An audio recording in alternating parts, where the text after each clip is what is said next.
My name is Andrew Klooster. I'm the Colorado field advocate with Earthworks. We're an environmental nonprofit.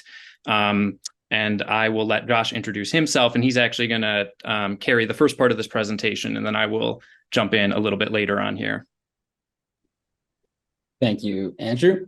My name is Josh Eisenfeld, and I am the campaign and communications manager for our corporate accountability campaign at Earthworks. I am actually based in Pittsburgh, Pennsylvania, which, bear with me. It's 9 o'clock. It's getting close to bedtime over here. But I am here because I'm really excited to share a report that both Andrew and I and a whole team of others worked really hard on and are very proud of and think and want to share with others. And so excited to do that. As you can see, the title, I'm not going to explain that to you, but the picture you're seeing, it may look very like a blurry, weird, I don't know, new age art project, but it's actually some really interesting evidence that we collected during the report. And we'll get more into that in a second. Let's go to the next slide. So, certified gas it may or may not be something that any of you are aware of, but it is something that came on our radar probably about 2.5, 3 years ago, kind of, given to us, fed to us as this like the organics of natural gas, and immediately, it raised some concerns for us, people that work in an organization that's out in the field, documenting issues with oil and gas all of the time. It's kind of hard for us to believe that this could be real. And so rather than just, questioning it, we decided to dig deep into it and try to find a way to figure that question out. Like, how real is this? And fast forward 2.5 years, here we are with a report. And in that report, which examined the market, the certification market, including one of the biggest players in it at the time that we released this report, Project Canary, who is a company that's based in Denver, Colorado, and has deep ties in the Colorado. And what we found is some serious concerns about the integrity of this gas certification, responsibly sourced gas, differentiated gas. It has a lot of names. It kind of keeps jumping around, but the idea is they are trying to say that this gas that has been looked, is better than another set of gas. And our question was, well, how are they proving that? And is it legitimate? So we went out to the field, and what we found was that a lot of the monitors that were set up had some serious shortcomings, to say the least. So let's go to the next slide. There are some really key points that we focused on, because there's a lot of things we could, but I think there are the first one is that this idea of like what they were representing to the public. What were they saying to the public? Which is exactly what we would compare to what we found on the ground. And what they were saying was that they had radical transparency. And what we found, I think you might be able to figure out, like, it took us 2.5 years to get here. The transparency was not so radical. Public information was really hard to find. And when we did, it felt that there was misrepresentation of the products, an overstatement of the capabilities, and just capacity, and real reliability in the actual data that was coming in. And so this limited access for both regular people, academics, regulators, the whole way up the chain, really created much more of a black box than a transparent process. And you'll see this is actually a quote from the CEO at the time, the son of actually a former governor of Colorado. So the Romer name might seem familiar to you. And this is sort of the way that they talked a lot about this, about their thing they were selling, this perfect solution to the natural gas problem. Next slide. And so that's like a lot of what we found was this aggressive misrepresentation. It wasn't like they were just saying, hey, this thing is better. It was like, we can get to net zero with our product. And they were doing it in public places. This is actually a photo that I took on the highway in near Pittsburgh, in one of the biggest gas fields in the country, in the Marcellus Shale, just south of Pittsburgh, actually basically surrounding the city of Pittsburgh. And it really started giving us some inclination that maybe this was less about fixing the problem and more about fixing the branding problem that the industry was having. And you know, I think the important thing about that is, like, you know, for a group of individuals that are interested in solving the climate crisis, is like, yes, every bit of change is good, but if we are also providing a social license for the fossil fuel industry to continue to operate, we're actually risking sabotaging climate goals rather than serving them. Next slide. And then, you know, we dug pretty deep into the actual company itself, and we found some concerning things that I think are worth highlighting and probably need a lot more follow-up research. But definitely some conflicts of interest. For instance, you know, I have a schematic over here. Like on your screen, you'll see it. Some of the board members, Jeffrey Harris, one of them, is also a venture partner in this private equity fund called Quantum Energy Partners, which also happens to fund some of the first clients in of Project Canary. So, you know, you see this loop of you know, venture capital seeing this as a place to provide cover for their money, for the oil and gas investments that they had. They would invest in the certification company, and all of a sudden their assets would look a lot better. And these are, at the time, Antero Resources and Redcliffe Energy are just two. But another example would be Diversified Oil and Gas, one of the actually largest owners of oil and gas wells in the country. Yeah, and so, yeah, some serious conflicts of interest at the company at the time of this report. Lots of change has changed since then, not necessarily for the better. Okay, next slide. But the other thing that we did, and I'm going to take over here because this is falls right in my wheelhouse, is we. So one of the things that Earthworks does as an organization, if you're not familiar with our work, is we have adopted some of the technology that the industry, the oil and gas industry, and our regulatory bodies that regulate oil and gas use to do leak detection and repair on oil and gas infrastructure. And so this specifically is optical gas imaging cameras. And what these cameras do, they're specialized infrared cameras that have filters in them that allow them to visualize certain compounds that are otherwise really hard to detect, otherwise really hard to see, and impossible to see with the naked eye. And so the camera that Earthworks deploys and that I deploy when I'm going out and surveying oil and gas facilities in the state of Colorado is a camera that is specifically designed for the oil and gas industry because it allows us to see methane and it allows us to see other volatile organic compounds that are the primary pollutants from oil and gas infrastructure. So upstream oil and gas well pads, but also even midstream like compressor stations. When you're producing or refining oil and gas, the primary pollutants are going to be methane, which, as you all know, is a major concern from a climate change standpoint because it's really an accelerant for climate change. It's a much more potent greenhouse gas than CO2.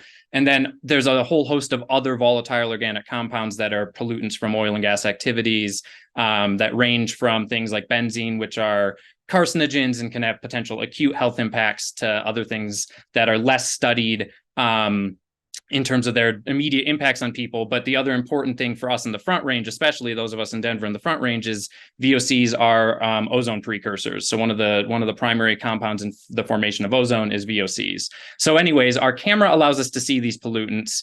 And so what we did with this report, and I'm gonna kind of give a brief sort of overview of the camera, some of the limitations of the camera, and I'll talk a little bit about oil and gas emissions, and then I'll share with you the findings, the direct findings from the report. But what we wanted to do is compare our findings with our camera to what the monitors that are being deployed in Colorado, the fence line air quality monitors, were finding. Because one of the sort of premises of certified natural gas, is that operators, in order to achieve this certification, whether it's through Project Canary's former certification program or another certification program, oil and gas operators are taking measures to reduce their methane emissions overall. And that can be adopting certain technologies to actually reduce those emissions at the source, but it can also be through monitoring equipment, adopting monitoring technology that allows them to catch fugitive emissions and ideally like fix a problem before it, kind of continues for days or weeks on end.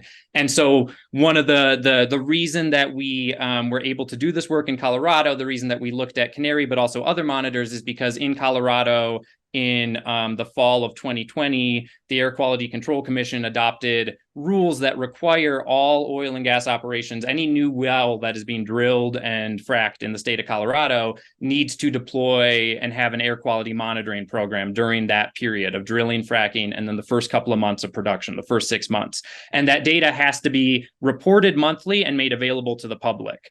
And so that allowed us then to really not just look into some of the claims in terms of messaging and marketing from certification programs like Canary certification program, but also look at some of this technology that is on the sort of ground being deployed to sort of certify that this gas is being produced with less emissions. And so that's what we did in the report. Was we looked at a lot of oil and gas facilities in Colorado that were either drilling or fracking or in their first couple of months of production. And we compared what we saw with our camera to what these monitors potentially saw in their monitoring reports. And in this image on the screen, this is actually an image taken with our OGI camera. And what you see here is it's kind of on a loop, so it'll cycle back. But there's this is an oil and gas well pad in northern Colorado. There's a flare on this well pad, or an enclosed combustion device. And what we see coming out of the top of that flare is a plume of methane VOCs that are not being fully combusted in that flare. And that's an important point, and just as something to sort of to state here at the front of the presentation, just so you understand what you're seeing visually, is these cameras don't quantify and they don't speciate. So what we're looking at when we film emissions from an oil and gas facility with an OGI camera is some combination of methane, volatile organic compounds, hydrocarbon compounds. I can't tell you by looking at this video that's 70% methane versus 10% benzene. No one could. That information is not communicated via the camera. We also can't quantify. And the reason that that's important is just because I do think people sometimes get confused and conflate monitoring technology with measurement technology. So monitors, like the monitors that Canary deploys, or a lot of these other fence line monitors, and you can actually see one in this image on a post as that cycles through. Monitors are not quantification devices either. Monitors are deployed around a facility to detect the presence of emission events, similar to how a camera is used as an LDAR, leak detection and repair technology, to detect the presence of emission events. And so the lack of quantification in this regard, it wasn't a real hang up to us being able to compare these technologies in the field, because ultimately what we were looking for is, if we detected emissions from a source on a facility, like from this flare that isn't fully combusting the gas that's being routed to it, we wanted to see if these monitors were likewise detecting that those emissions occurred or not. And so that was the point of comparison that we were making. Did these monitors detect the presence of emissions when we detected it with our camera? And the other point that's on this slide that I think is just an important one, especially because I want to talk just a little bit about the sorts of emissions that we are filming when we look at pre-production emissions, which is the drilling and fracking phase, is that it's important to recognize that in the air quality sort of regulatory universe, not all emission events are going to constitute violations of regulations, because when you have a polluting source, you have a flare, you have a compressor on an oil and gas station, you apply for a permit, and that permit, if you calculate the emissions threshold, you calculate how many emissions annually this source may put out. If it's above the threshold that is set for your area. So for instance, in the Front Range, we have a lower threshold where we're in non-attainment than in potentially other places. For VOC emissions, then you apply for a permit and regulation kicks in.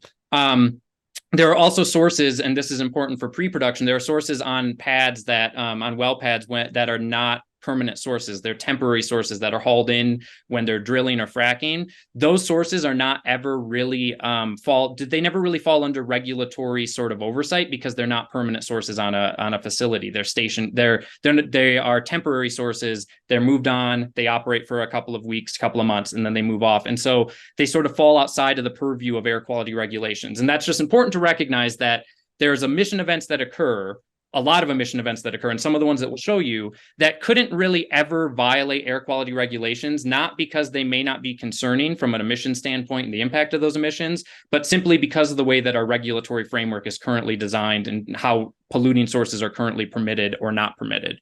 And let's see if I can move forward. Okay, so Just wanted to also provide some information up front here, because again, a lot of what we filmed and identified as emission events, pollution events in the report, and then compared with what these monitors did or didn't see, was from pre-production. And pre-production is a challenging sort of space right now in terms of regulations, because as I've already alluded to, during the drilling and the fracking phase, before a well is producing, before that oil and gas are flowing up and being sold, delivered to the market, there's a lot that has to happen. The hole has to be drilled. It has to be lined.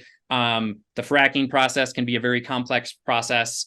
And there's a lot of equipment that is hauled on and off these facilities during these stages to power these different processes. So for instance, the actual process of fracking, of injecting this fluid under high pressure into the well to crack open the earth and get the gas and the oil flowing, is usually typically powered by very large engines that are hauled in on trucks. And these engines historically mostly ran on diesel. A lot of them are switching now to a kind of diesel gas blend. And that's actually what we are seeing in this video here. And this is one of the sites that we looked at in the report. This was a site that was fracking at the time when we filmed it, and what we see is the kind of exhaust, the emissions coming off of likely the fracking engines that were running on this site at the time. Very sort of large plume of hydrocarbons that are escaping from these engines. And that's, again, that's just one potential temporary source during these process. There's a ton of different compounds, byproducts, waste products that are created from the drilling process, from the fracking process, that if they're not disposed of and stored and treated properly, can potentially volatilize, and you can get vapors, you can get emissions. There's also a lot of flaring and venting that can occur during the drilling and fracking process, because before you've got the sales lines completely in place, you may be producing gas, you may be producing other things that you have to potentially dispose of. So you're either potentially going to flare that, or you may vent that. And a lot of the times this flaring and venting can potentially also be occurring from infrastructure that isn't permanent. So like temporary flares that are hauled on during the fracking process and then hauled off. So the point here being that a lot of these emissions that are occurring during this stage are not necessarily being accounted for by our current regulatory kind of process. And so the Air Pollution Control Division, which is the government, the state body that regulates air quality, doesn't really have a whole lot of points of intervention during the drilling and fracking phase currently, because a lot of these sources, if they don't have a permit, there's no real way to regulate it. And the Energy and Carbon Management Commission, which is the other regulatory body that deals with oil and gas issues, they may permit new facilities to be built and developed, and they also may, they regulate sort of site activities, things that occur on the facility and on the site during the drilling and fracking phase, but they don't directly regulate emissions. And so this creates this kind of gap. And this is just important to acknowledge, because again, a lot of the emission events that we filmed during this report were emission events that are occurring during this phase where you don't really have a whole lot of regulatory oversight of what's going on. And so one of the other things that, potential benefits of deploying monitors around a facility, and one of the reasons the state did it, so it's important to recognize Regulation 7 that kind of created this air quality monitoring program for these pre-production pads in Colorado. It wasn't intended to help certification programs to justify certified natural gas. It was intended to give us a better understanding of the emissions that are occurring during these activities that we still have a lacking understanding of.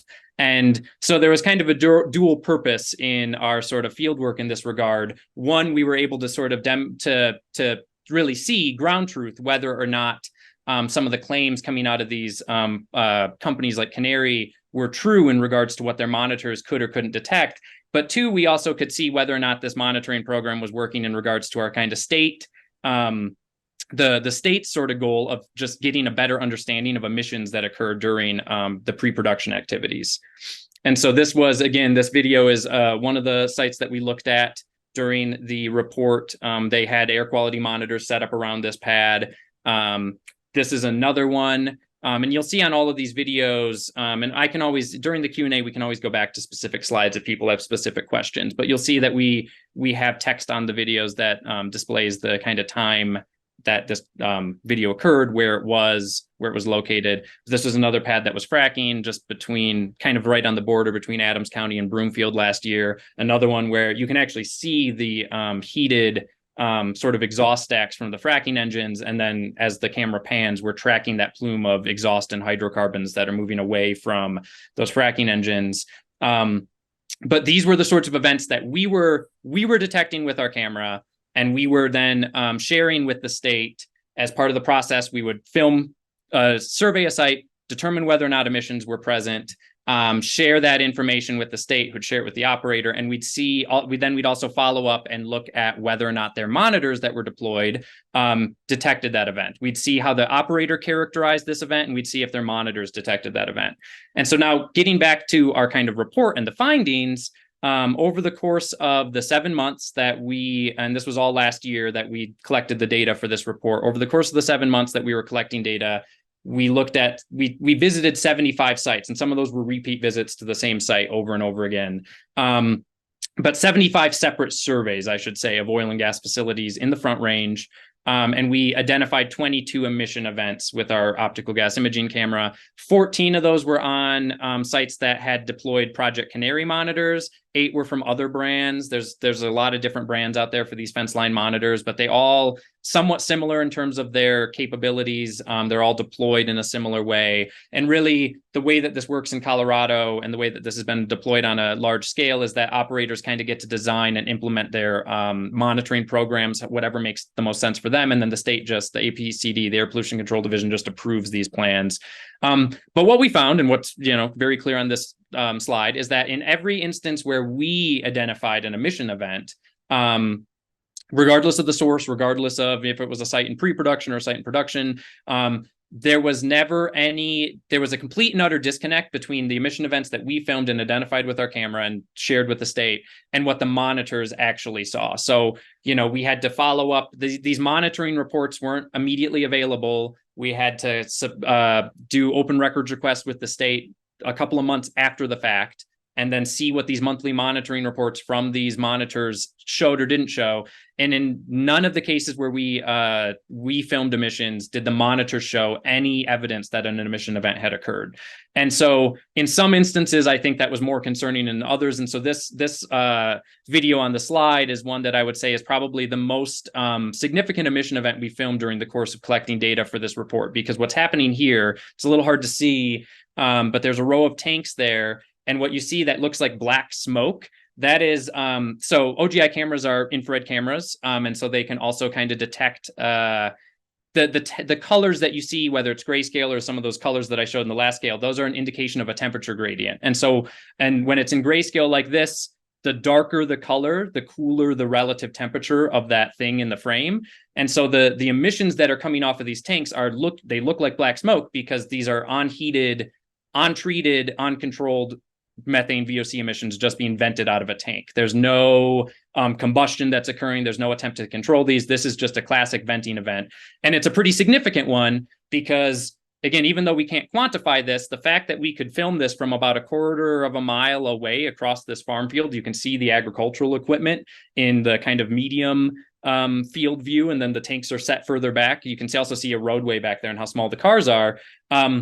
This is not ideal filming conditions for OGI. Typically, you want to be much closer to facility. The fact that we could film this, and we filmed this event for over a half an hour as it just vented out of these tanks, was pretty significant. And then the fact that when we followed up and tried to determine whether or not the monitors that were deployed around this facility saw this, they didn't see anything at all. They registered no reading while this event was occurring, while we had been filming it. And so that just kind of encapsulates the findings overall, which is that none of these monitors actually picked up any of the events that we filmed. And there could be, and we go into this in the report, and we can, if there's questions about this, we can talk a little bit about it, but I want to keep us moving. But there could be a lot of reasons why we kind of speculate. There's a lot of reasons why they potentially missed these emission events. And honestly, one of the most potential likely reasons is just the location of monitors. So any of you who are familiar with the oil and gas facilities, especially these newer multi-well pads, knows that they're pretty large. Sometimes they're like the size of a football field. And most of them have monitors deployed around them, just, a few monitors in maybe like east, west, north, south quadrants. So you have 4 chest height monitors to try to cover an area the size of a football field and any potential emissions that can occur in that area.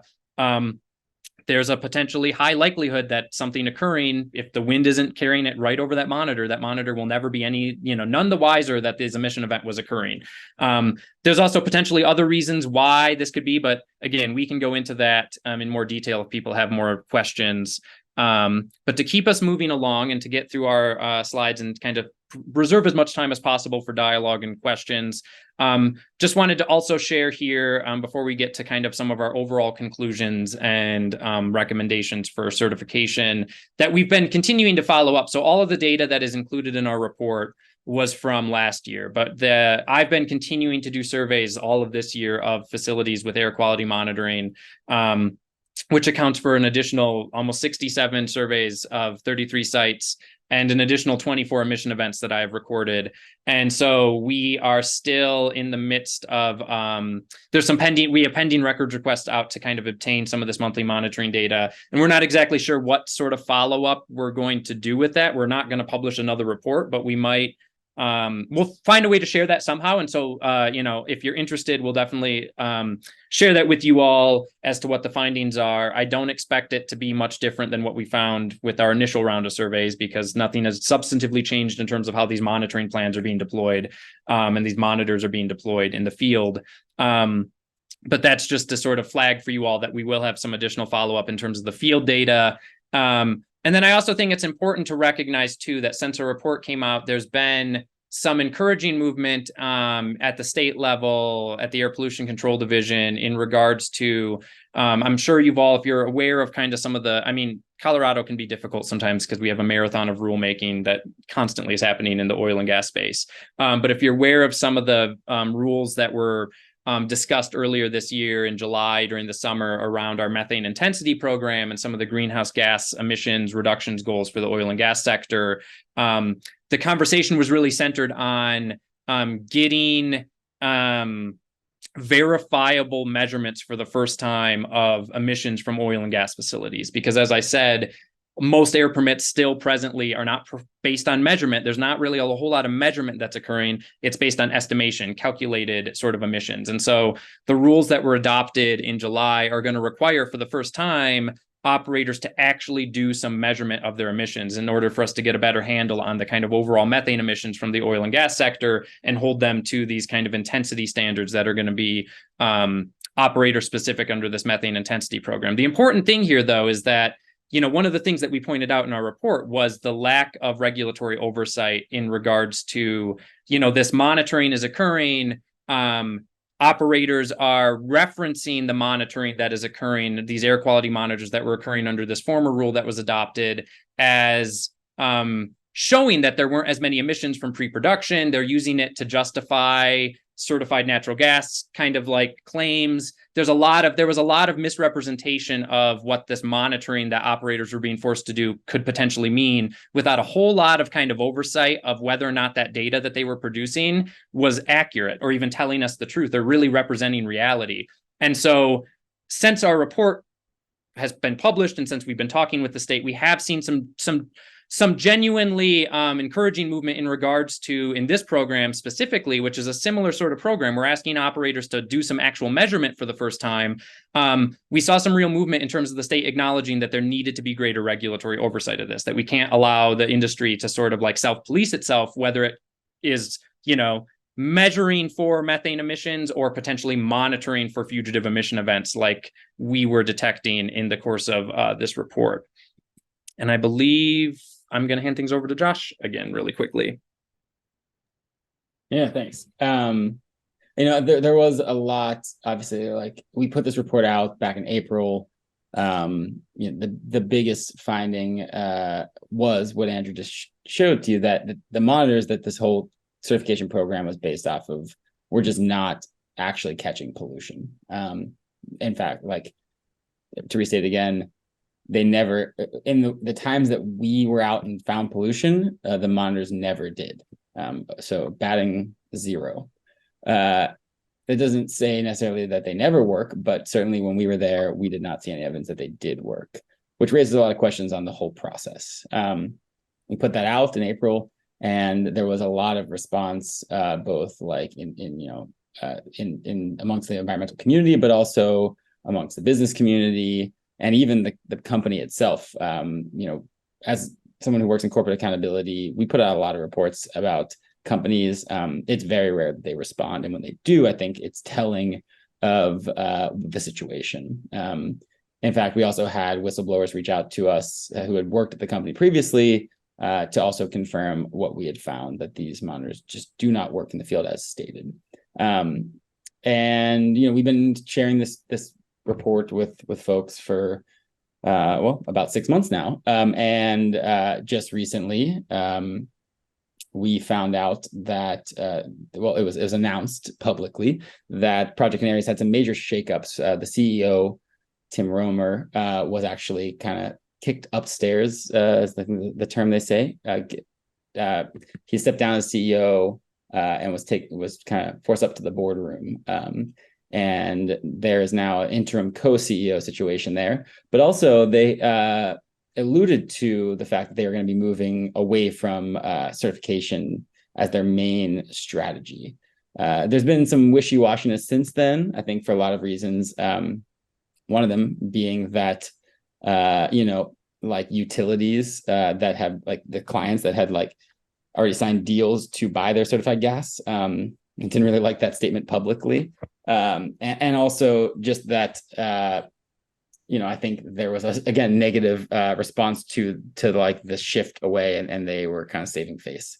But the reality is, like, certification is on shaky grounds, not just in Project Canary, but also other providers as well. And the skepticism is not just anecdotal, but maybe is real. Let's go to the next slide. Just quickly, like we found significant misrepresentation, but I think maybe the important thing is the implications for folks. And the reality is that, like, this is being certified gas, I think in some ways can be looked at as a competition to the implementation of renewable energies, to the solutions to climate. Mostly, and on top of that, as consumers of energy, if you still are using gas as a source, which is a very real thing for most people in the United States, utilities are interested in certified gas, not necessarily to only meet climate goals, because I don't think that there's any guarantee that they will, based on buying this and what we found. But it is to be able to charge a premium. Like they want to be able to build this, just like your organic food in the grocery store is a higher cost. They want to be able to sell it to you at more money. And we've already seen evidence of that from utilities like Excel, which have already like petitioned the utilities commissions to increase rates for buyers and consumers. But I think, in general, it's the concept is simply this. It is just another way to overstate progress towards climate. And as people who are concerned about actually doing the real work and getting us there, we should be skeptical of anything that says that it is a climate solution until we know it is for sure. We know that renewable energy is a pretty clear path there. And anything in between should raise eyebrows. And we should be asking the tough questions, because we really just can't afford to go down the wrong path. And I think that's what we're finding here is, like, we are more, if certified gas is more likely to sabotage than serve the climate goals that we're all pushing so hard to get in place. And it does not really fit into the future that I think we're all fighting for here as people who are interested in solving the climate crisis. And maybe most importantly, they continue to operate in this world without oversight. And as long as there's zero oversight, this will continue, whether we all agree with it or not. And so the next slide, I think this next slide is kind of important. Yeah, and I'll just quickly say, too, to just add on to what you said, I mean, I think for Colorado, too, it's really important because Colorado positions itself as a leader in the methane space in many ways, in terms of passing rules and regulations that are, kind of out in front, even of the EPA oftentimes, that also things like certified natural gas that are sound maybe really good on paper, like, yes, like kind of finding ways to reduce methane emissions from oil and gas is very much like in everyone's benefit, but creating a kind of market for them to claim that allows them to produce this gas in a net zero way when there's no real evidence of that. And that's sort of what we demonstrated with our report. Not only did they not have evidence of that, but when we go out in the ground and look at whether or not their monitoring technology is catching emission events, and there's actually, evidence of work being done to actively sort of reduce methane emissions, a lot of this is hot air. And that's important to recognize, because one of the things that Colorado operators and the industry oftentimes uses is they use our own regulations, in a sense, our Colorado's kind of cutting edge regulations to justify their expansion within the state of Colorado, because they claim that they're doing this cleaner than anywhere else. And that may or may not be true. The problem is that there's not enough oversight right now to ensure that that is true. It's a bold claim that the industry is making, and they make it every time they apply for permits to drill new wells in the Front Range. But the actual data to prove that it is true that they can do this cleaner than they did historically is not necessarily there. And that's in part, as we've kind of discussed, because there's a lot of things that are not being accounted for. There's not a whole lot of ground truthing of this technology that they're using, and things like certified natural gas just sort of like cover that all up. And so the last slide, which I'll let Josh jump in on. Yeah, and I will preface this by saying we did come up with demands and recommendations for the certification industry moving forward based on what we found. But I think the concept of coming up with them was something we struggled with because it felt like an unfixable problem. But I think, if the big takeaway here of all of these recommendations is the first one, which is that if you're going to do certification, the only thing that can provide some guarantee that we're going to reduce emissions is step one. Any company that's being certified has to have and maintain an independently accredited plan to ramp down production, because that is the only sure way we are going to reduce emissions, is if we reduce production. Anything else can be sabotaged, like we've said over and over again. And then the rest of it is really just about providing transparency, about making it easy for any person who wants to question it to get the answers. It shouldn't have taken us, a group of individuals paid to do this work out in the field, like Andrew was out in the field, writing a 60-page report to figure out whether this works or not. It should just be inherently obvious. We should be able to see the data if you're going to sell it to us as something. Just as like, if you were going to buy food and looked at the nutritional facts, you would want to imagine not being able to see those. There was a time that existed, but and it being told to you as healthy, you'd question it. And that's what we're doing. And so we just, I won't go into the details of this. It's very wonky, but in general, we just ask for transparency that they already claim that they're giving. And, so that, again, it wouldn't take us 2 years to write a 60-page report just to figure out whether it worked or not. So I believe that's the end of our little spiel, and I'm interested to hear if there's any questions and whether they relate to the report or not. But yeah, thanks for giving us the time. I'll quickly say too, before we jump to Q&A, is I think, well, actually, I'll stop sharing for now. If people want me to revisit certain slides, I can definitely do that as well. I can share again, but I'll stop sharing for now so we can all see each other. Go for it, David. Hey, great presentation and really interesting work that y'all are doing. So thank you for doing that. I'm curious on the monitor placement. You mentioned this. When I think about, for example, placing, let's say, smoke detectors in a house, right? Kind of a similar thing. It is possible to place the detectors in locations where that they're going to catch emissions. Right? So you're going to put it in a high point in the kitchen. You're going to put it in a high point in the roof. It would also be possible, if I was a bad person, to put smoke detectors in places where I know that they won't pick up anything. So I'm curious if y'all are kind of looking at the monitor placements, the fact that these monitors weren't picking up any of the events that you all recorded, is that let's call it honest ignorance on, gosh, we're not quite sure where to put these things? Or I don't know, any thoughts on whether they were put in a place, that's like, oh, prevailing winds go that way, so we're going to make sure to put the monitor over here, right? Or anything like that? Any comments on kind of what you were seeing on monitor placement? Yeah. Andrew, is it cool if I take this one? Yeah, I mean, I have some. You go first, and then I can add any additional context. I think I always want to be careful about talking about intention when I'm, I'm not in the person's head or I at understand. the company's boardroom. So I won't speak to what was intended. What I will say is this: we did a lot of research into the history of the development of this technology, and I think there is certainly we were left wanting as far as like the amount of monitors that were placed at the sites, the places that they were actually positioned. For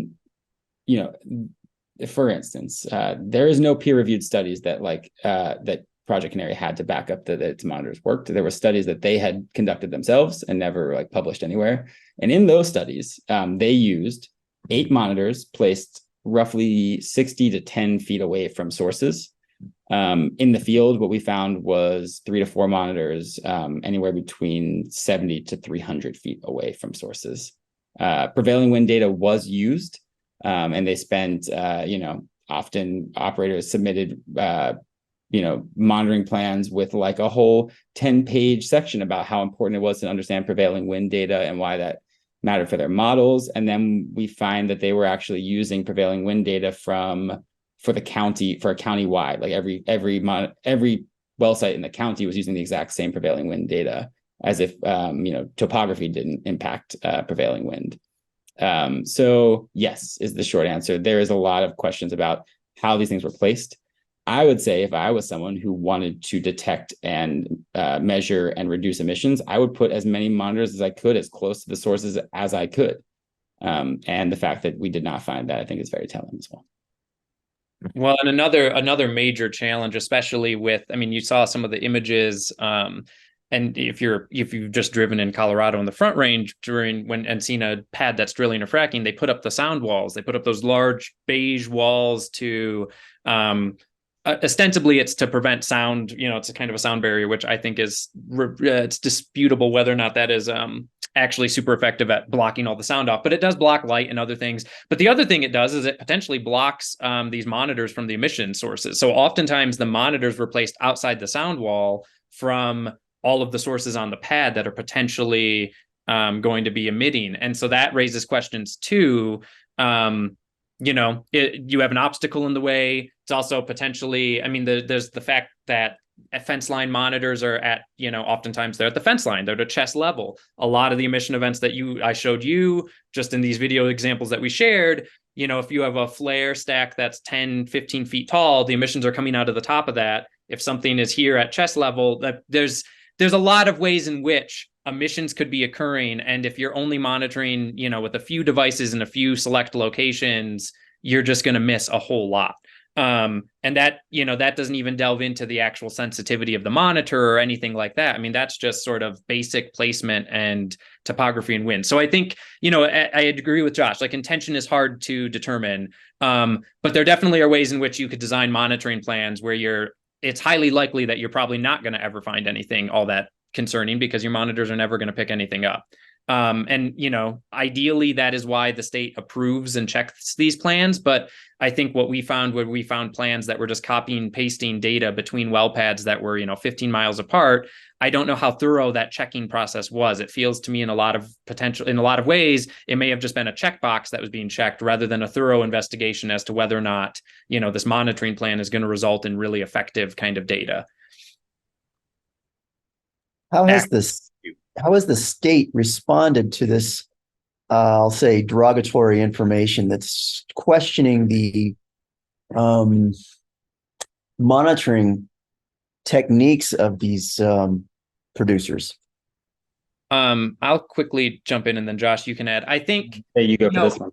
Yeah, I mean, I think one of the things to acknowledge is that the state, so there's a disconnect between the way that the state implemented this program and the way that the industry has kind of embraced it, this monitoring program. So the state, when they passed this rule in the fall of 2020, the Air Pollution Control Division was very clear that this was kind of, this would be an iterative process and this was sort of an experiment. We were going to, for the first time, require them to do some monitoring and we're going to see what the results are, and kind of left it up to operators to sort of like implement this in real time and kind of learn from their mistakes.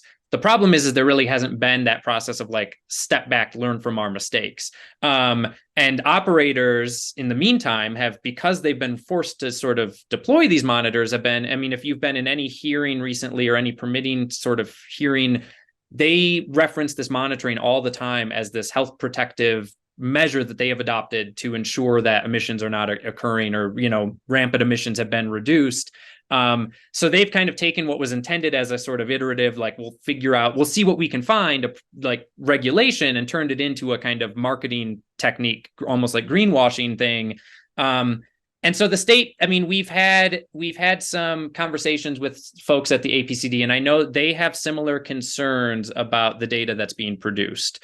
And I believe that they are going to, they themselves are potentially conducting or they have a third party, I believe, that's conducting a sort of dive into the air quality monitoring data that has been produced by this, to try to get to a sort of like conclusion as to whether or not this program is working or not working. But we've definitely heard some we've heard some concerns from them, that they're concerned that it might not be working in the way that it was intended, and it might be leading to data that isn't necessarily capturing the reality.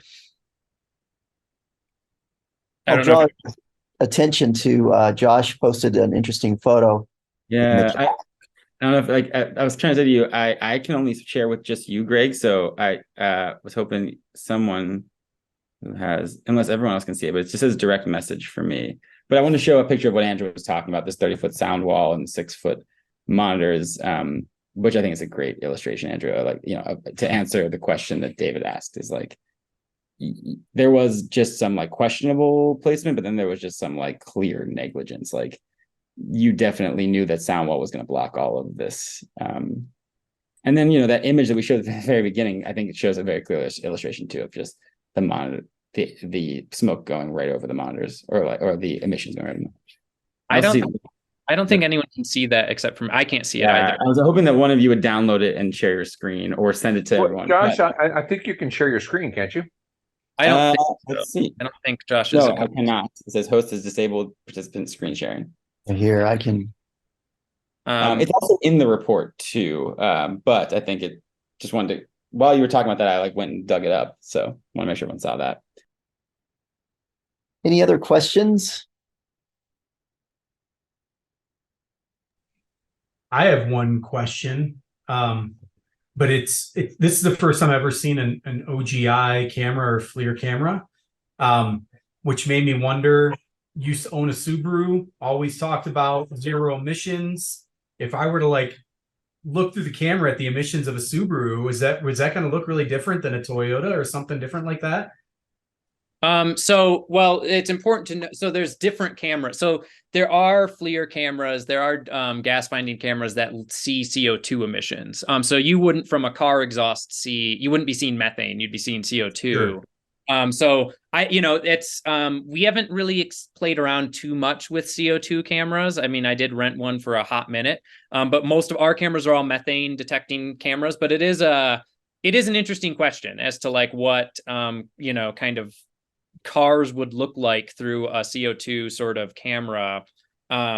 I will say the one time I don't remember what brand of car I was driving. I don't remember if it was a Subaru or not. I had a rental car, but when I did have a CO2 camera, I was looking at some CO2 extraction wells that are down in the Four Corners of Colorado, in Canyon of the Ancients. I was looking for CO2 leaks. And so we rented this camera.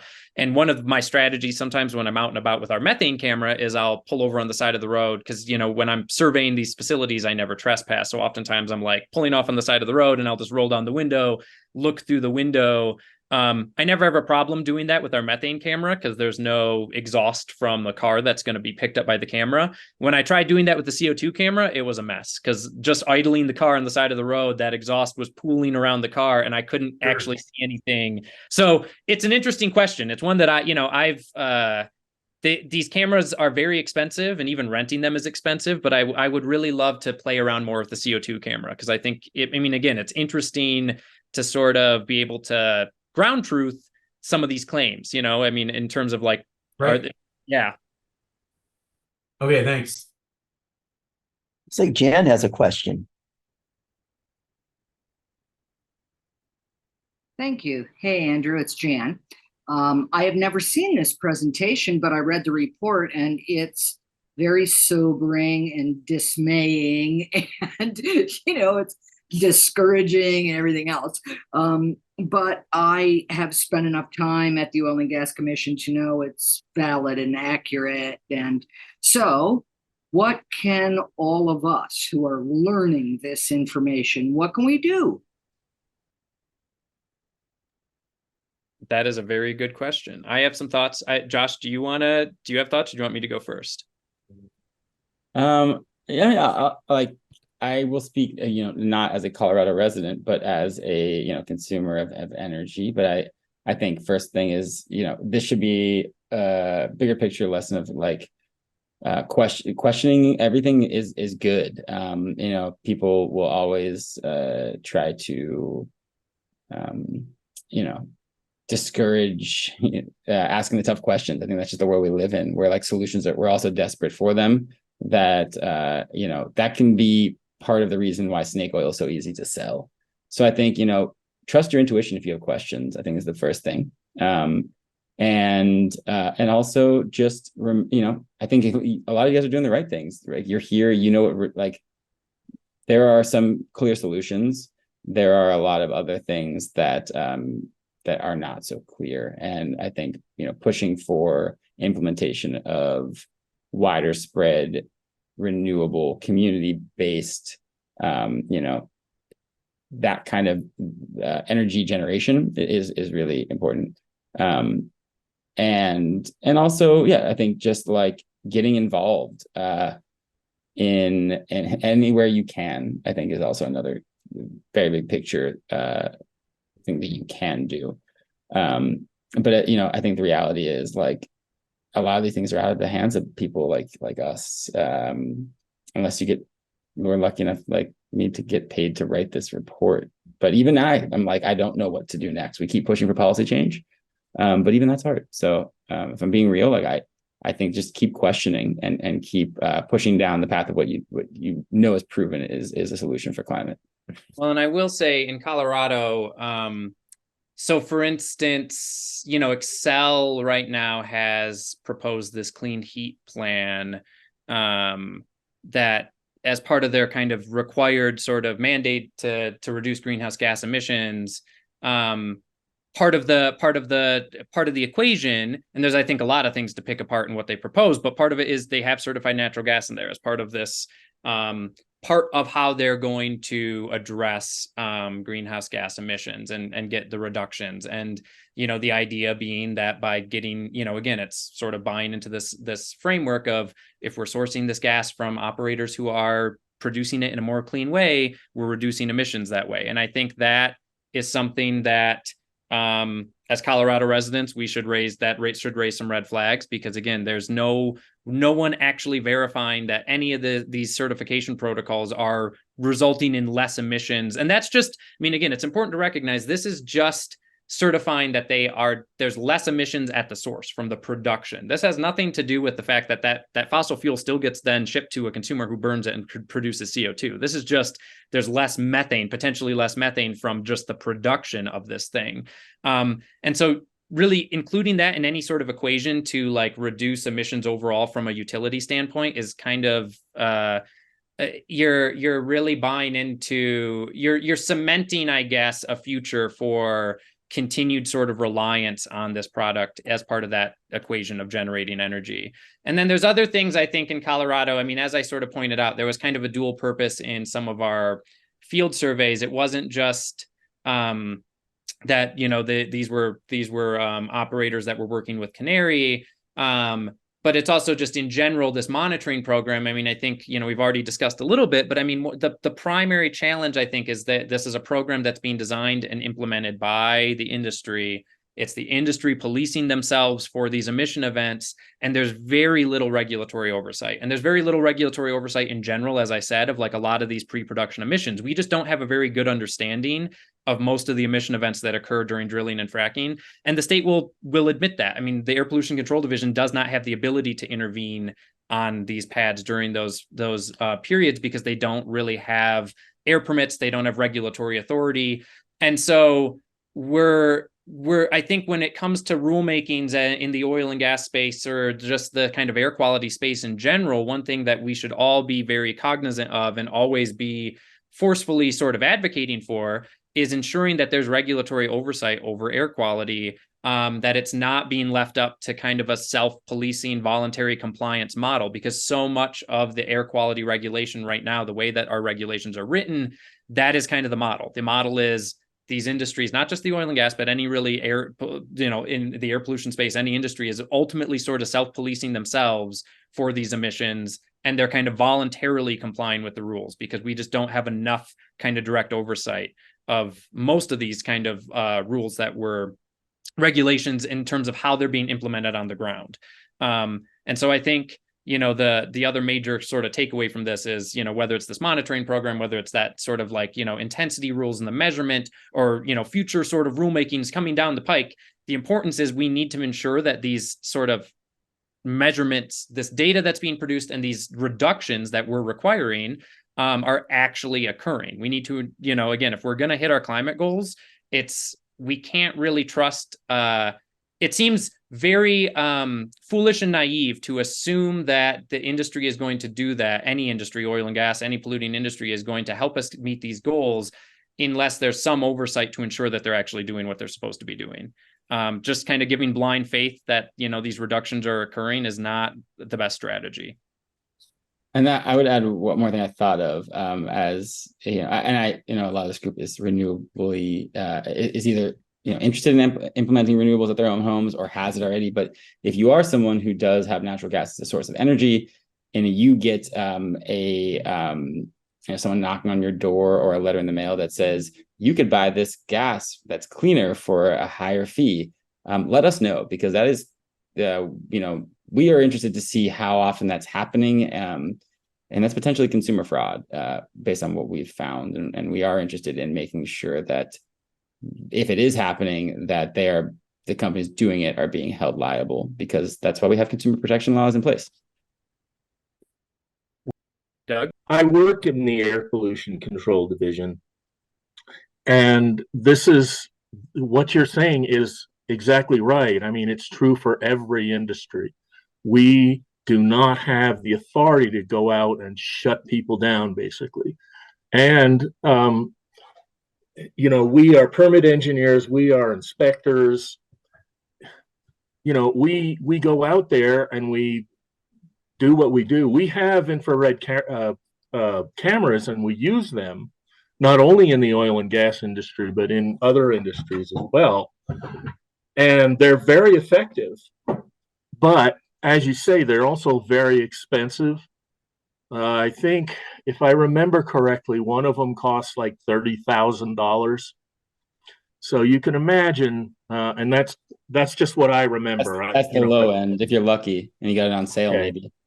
Well, it may be more than that. I don't. Well, and that figure is a few years old, so it's probably just inflation has made it more. Anyway, my question is, do you have an idea how we can implement the strategies you are suggesting? The way our regulations are now, I don't see how we could do anything like that. I will let Andrew answer this one, because this is definitely his, but I just want to say first, Doug, thank you for the work you do. I want to be clear that there's a lot in this report, and there are obviously criticisms of everything, and any work to try to hold oil and gas companies accountable, and we're always limited by resources, but you have a very tough position, and I just want to say I appreciate what you're doing and asking these questions and showing up here, because that's how we get better. So thank you, and I'll let Andrew go for it. Thank you for your kind words. I'm just trying to find out how we can do this stuff better, and I'm at the low end of the totem pole. So you don't need really to talk to me. You need to talk to my supervisor's supervisor's supervisor's supervisor. Yeah, I mean, it depends on, I guess, kind of what if we're talking specifically about the air quality monitoring program, the way that it was implemented, it is a challenge because, right, like it's there's a lot of oil and gas development, and that's just the oil and gas development that goes through the sort of like permitting air quality permitting process. I mean, there's a lot of polluting sources in the state of Colorado, and oil and gas is just one sector. And the Air Pollution Control Division is covering a lot of different industries. And so, there is an innate challenge in just kind of keeping track of everything that's going on the ground. And I think, one of the things that I think is, I mean, again, I think the way that the division and then the Air Quality Control Commission adopted the monitoring program made some sense. It made sense to kind of frame this air quality. I mean, one of the reasons we were able to do this report in Colorado and nowhere else is because Colorado right now currently is the only place that requires operators to do any monitoring at all, really, is as part of like the drilling and fracking process, and then make that data available to the public. Because as we know, they're not going to make that data available to the public if they're not really forced to. And so, I mean, I think there's a lot of things that we got right with adopting that rule and like kind of creating this first step. I think the sort of challenge now is, again, it was sort of framed as an iterative process, and it should be an iterative process. I think we should learn from what we've learned right now, which is that right now it seems like the way that operators have deployed these monitors in the field is not getting us a full view of kind of what's going on. And we should go back maybe to the drawing board, and maybe it's making a little bit more prescriptive kind of requirements in terms of, I mean, I know often it's challenging with regulation because we can't, oftentimes there's we want to stay somewhat technology agnostic, especially as the technology in this field is developing so rapidly. But I mean, I do think there's kind of a balance to be struck of sort of leaving it really open-ended and kind of a choose your own adventure for these operators to design and implement things however they feel fit, versus like maybe making some sort of guardrails, building some guardrails into that process of like, you can't, 4 monitors around an entire pad is not sufficient, for instance. There has to be a little bit more coverage, or there maybe has to be a suite of technologies. Maybe it's not just fence line monitors. Maybe you also have to deploy some source specific monitoring on some potential sources. I mean, I think there are ways to iterate on this program to make it potentially better than what it is now. But I do want to just say that it's, we do have to recognize that it is really the only program at this moment in the state, in the country, that does require this monitoring. So it has allowed us to learn quite a bit. And, maybe part of that lesson and part of the learning and part of what we put in the report is we've learned that some of these monitors may not be this may not be the kind of path forward for, pre-production emissions. I mean, it might be that source specific monitoring is sort of preferable to trying to monitor at the fence line. But again, there is a kind of learning curve that we're all on together. And so I think I want to acknowledge that,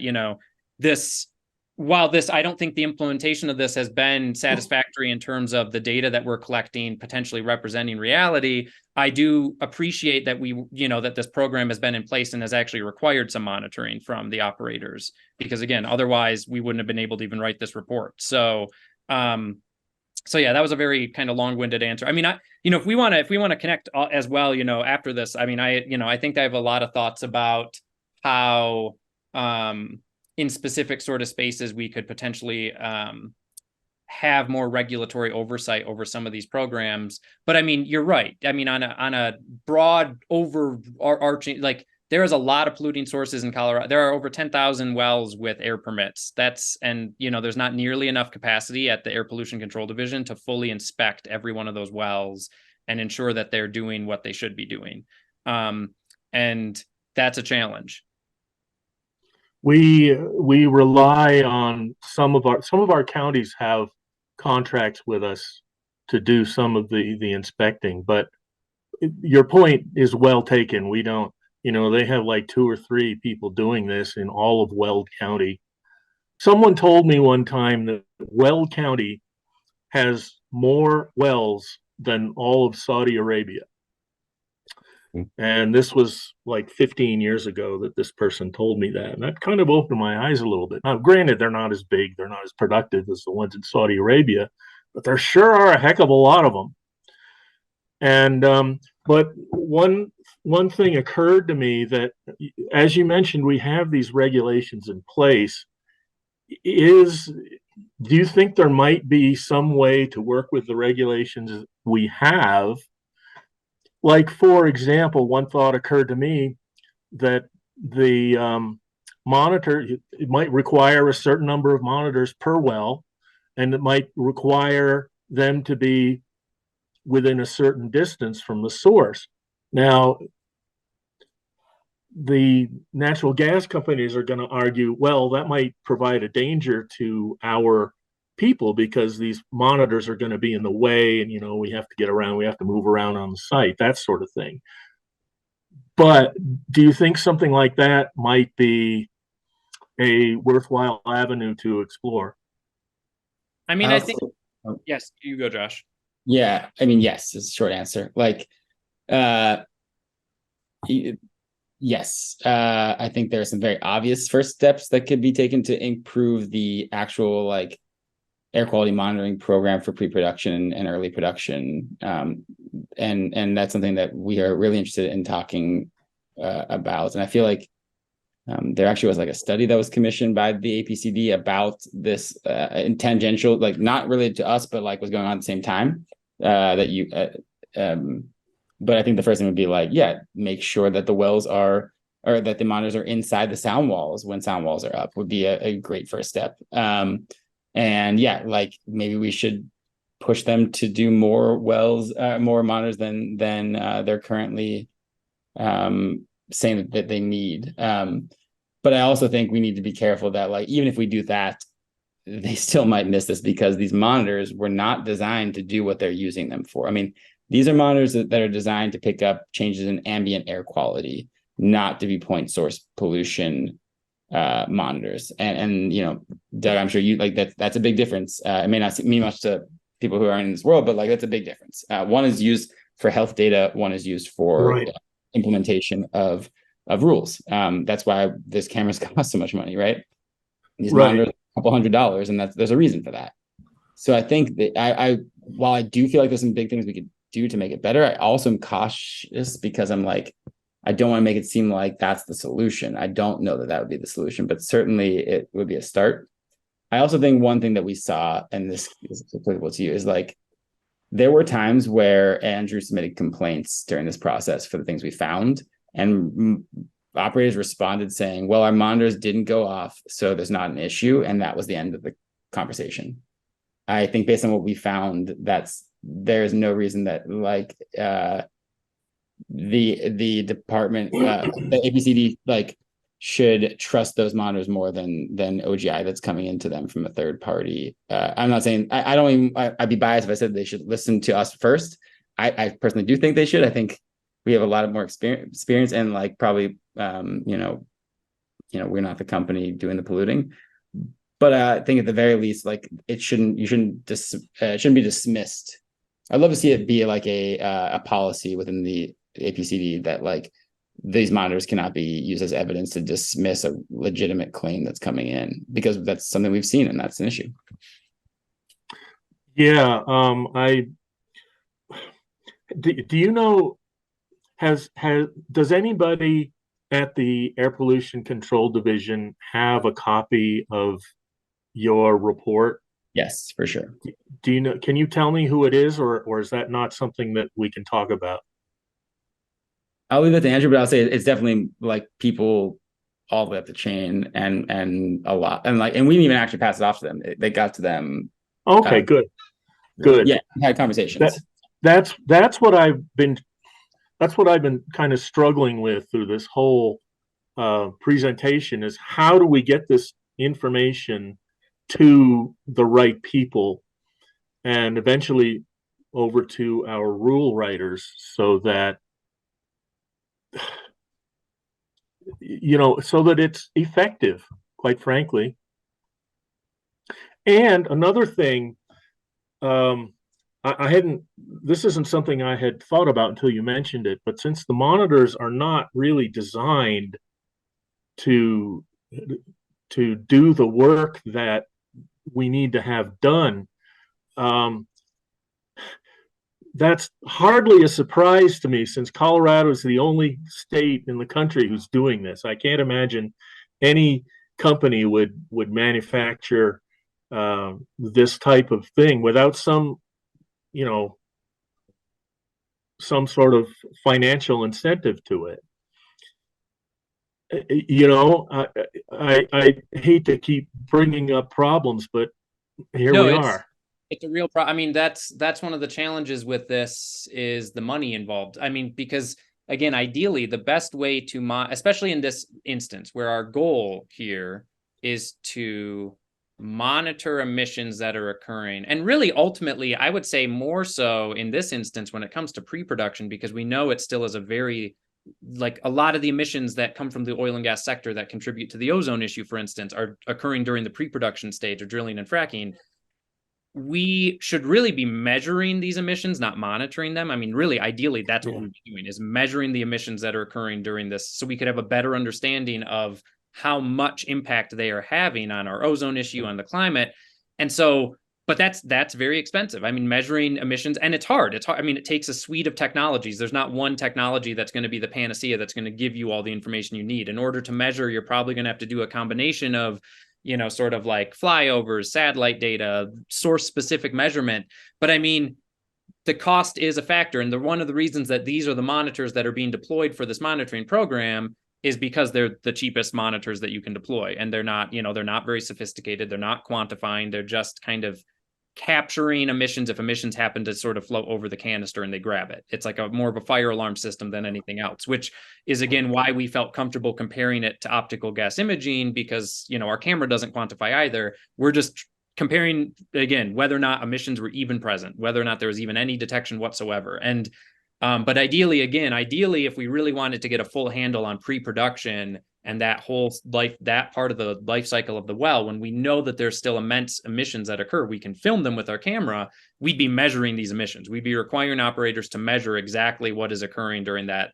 But it's expensive, and again, takes a sort of suite of technologies. And hopefully with some of the rules that have been adopted this year, we'll get better measurements, but it still is going to be very hard to get accurate measurements of like emissions from, especially from drilling and fracking, again, because you're not, the way that our kind of permitting and regulatory system is set up, a lot of these sources they're not stationary sources. So they're not really falling under our kind of current permitting regime.